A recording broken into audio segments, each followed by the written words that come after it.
जब हम भारत के इतिहास के बारे में सोचते हैं तो दिमाग में क्या आता है? मौर्य, मुगल, बड़े बड़े किले, शानदार सल्तनतें, है ना? लेकिन भारत की असली कहानी, हम सबकी कहानी, इससे लाखों साल पहले शुरू हुई थी। एक ऐसे वक्त में जब कोई राजा नहीं था, कोई साम्राज्य नहीं था और कुछ भी लिखा नहीं गया था। तब इतिहास गढ़ा जा रहा था, पत्थरों पर, औजारों की शक्ल में। तो चलिए भारत के उस पहले और सबसे लंबे अध्याय में उतरते हैं। तो आज हम एक कमाल के सफर पर निकलने वाले हैं।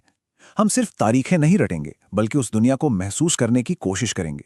हम पाषाण युग के 3 जरूरी पड़ावों को समझेंगे कि कैसे हमारे पूर्वजों ने जिंदा रहने के लिए स्ट्रगल किया, बदलते माहौल के साथ खुद को ढाला और आखिरकार उस सभ्यता की नींव रखी जिस पर आज हम सब खड़े हैं। तो चलिए अपना सफर शुरू करते हैं। पाषाण युग, जैसा कि नाम से ही पता चलता है, ये वो समय था जब हमारे पूर्वजों के पहले औजार पत्थर के बने थे। लेकिन ये सिर्फ औजारों की कहानी नहीं है, उससे कहीं ज्यादा है। ये वो बुनियाद थी जहां जिंदा रहने की कला को लाखों साल की मेहनत से सीखा और तराशा गया।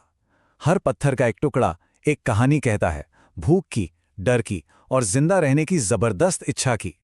जरा इस टाइमलाइन को एक बार ध्यान से देखिए। पूरा पाषाण युग लगभग 25 लाख सालों तक चला। ये इंसान के अस्तित्व का अब तक का सबसे लंबा चैप्टर है। अगर हम पूरे इंसानी इतिहास को 24 घंटे की एक घड़ी मान लें, तो ये दौर अकेले ही लगभग 23 घंटे और 50 मिनट तक चला। सोचिए, इसके मुकाबले मध्य पाषाण और नवपाषाण युग तो बस कुछ मिनटों जैसे हैं। इसी विशाल, लगभग ना सोचे जा सकने वाले समय में इंसान ने प्रकृति के साथ जीना सीखा।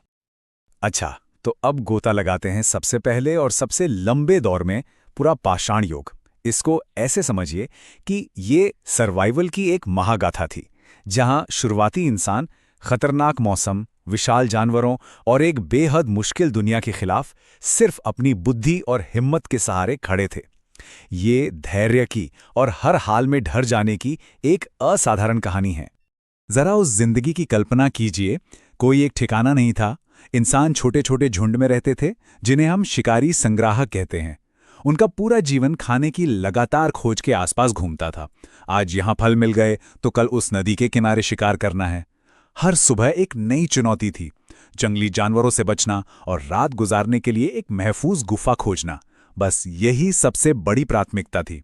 ये एक न रुकने वाला, कभी खत्म न होने वाला सफर था। और पता है सबसे कमाल की बात क्या है? इन मुश्किलों के बीच इंसानी दिमाग लगातार चल रहा था। ये जो औजार है ना, जैसे हाथ कुल्हाड़ी और खुरचनी, ये आज हमें भले ही बहुत साधारण लगें, पर उस समय के लिए ये सबसे बड़ी टेक्नोलॉजी थी। ये सिर्फ पत्थर नहीं थे, ये जिंदा रहने के टूल थे। और फिर हुई आग की खोज, एक असली गेम चेंजर। आग ने सिर्फ खाना पकाने और गर्मी नहीं दी, बल्कि जंगली जानवरों के खिलाफ एक मजबूत ढाल का काम भी किया। एक अंधेरी गुफा में जलती हुई आग ही उस दौर का पहला कम्युनिटी सेंटर थी। तो लाखों साल बीत गए और फिर दुनिया बदलने लगी। बर्फ पिघल रही थी, मौसम गर्म हो रहा था और इसी बदलाव ने मध्य पाषाण युग की शुरुआत की। ये एक ऐसा दौर था जिसने पुराने और नए के बीच एक पुल का काम किया। एक ऐसा समय जब इंसान ने इस बदलती दुनिया के साथ तालमेल बिठाना सीखा और पहले से कहीं ज्यादा स्मार्ट हो गया। यहां सबसे बड़ा और क्रांतिकारी बदलाव आया औजारों में। वो बड़े भारी भरकम औजारों की जगह अब माइक्रोलिथ ने ले ली। ये क्या थे? ये छोटे, नुकीले और बहुत काम के पत्थर के टुकड़े थे। इन्हें लकड़ी या हड्डी के हैंडल में लगाकर भाले, तीर और मछली पकड़ने के कांटे बनाए जाते थे। ये सिर्फ एक टेक्नोलॉजिकल अपग्रेड नहीं था, ये इस बात का सबूत था कि इंसान का दिमाग कितना तेज हो चुका था। अब शिकार करने और खाना जमा करने के तरीके हमेशा के लिए बदल गए थे। तो इन नए औजारों का असर क्या हुआ? अब इंसान तेजी से भागने वाले छोटे जानवरों का शिकार भी कर सकते थे। उन्होंने नदियों और झीलों के पास छोटी छोटी बस्तियों में रहना शुरू कर दिया। उन्होंने मछली पकड़ने और जंगली अनाज इकट्ठा करने की कला सीख ली। और यहीं पर, इसी दौर में हमें इंसानों और कुत्तों की दोस्ती के पहले सबूत मिलते हैं। कितना दिलचस्प है ना? ये खानाबदोश जीवन से एक सेटल्ड लाइफ की तरफ एक छोटा लेकिन बहुत ही जरूरी कदम था।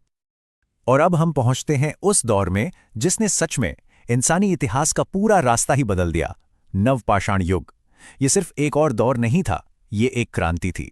एक ऐसी क्रांति जिसने उस समाज की नींव रखी जिसे हम आज जानते हैं।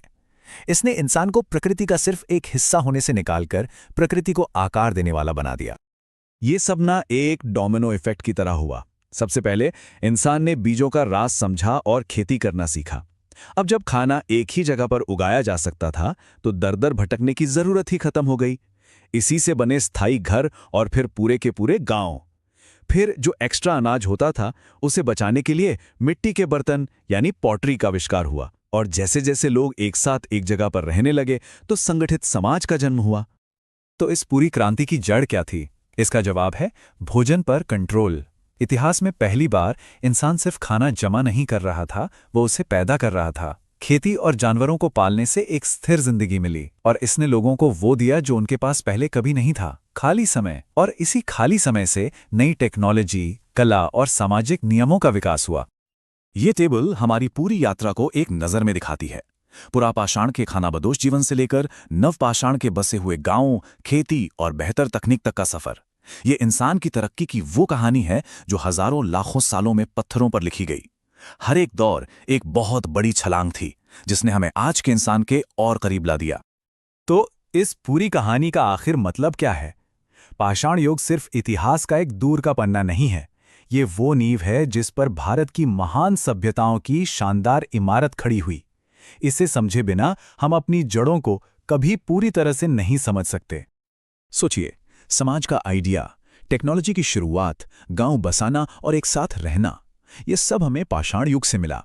यहीं पर इंसान ने खेती करना और बड़े समुदायों में रहना सीखा और इसी नींव पर आगे चलकर कांस्य युग और सिंधु घाटी जैसी विशाल शहरी सभ्यताएं बनी। बिना नवपाषाण क्रांति के हड़प्पा और मोहनजोदाड़ो जैसे शहर कभी होते ही नहीं। ये भारत की कहानी का पहला और शायद सबसे जरूरी अध्याय है। तो जब हम अपने पूर्वजों के लाखों सालों के संघर्ष और आविष्कारों को देखते हैं तो ये हमें सोचने पर मजबूर करता है। उन्होंने अपने समय की सबसे बड़ी चुनौतियों का सामना किया और भविष्य के लिए एक रास्ता बनाया। उनका हर एक औजार, हर एक खोज आने वाली पीढ़ियों के लिए एक विरासत थी। तो सवाल ये है कि आज हम जो टेक्नोलॉजी बना रहे हैं, जो समाज हम बना रहे हैं, वो आने वाली सदियों और हजारों सालों के लिए क्या विरासत छोड़ेगा? हम भविष्य के लिए कौन सी नींव रख रहे हैं?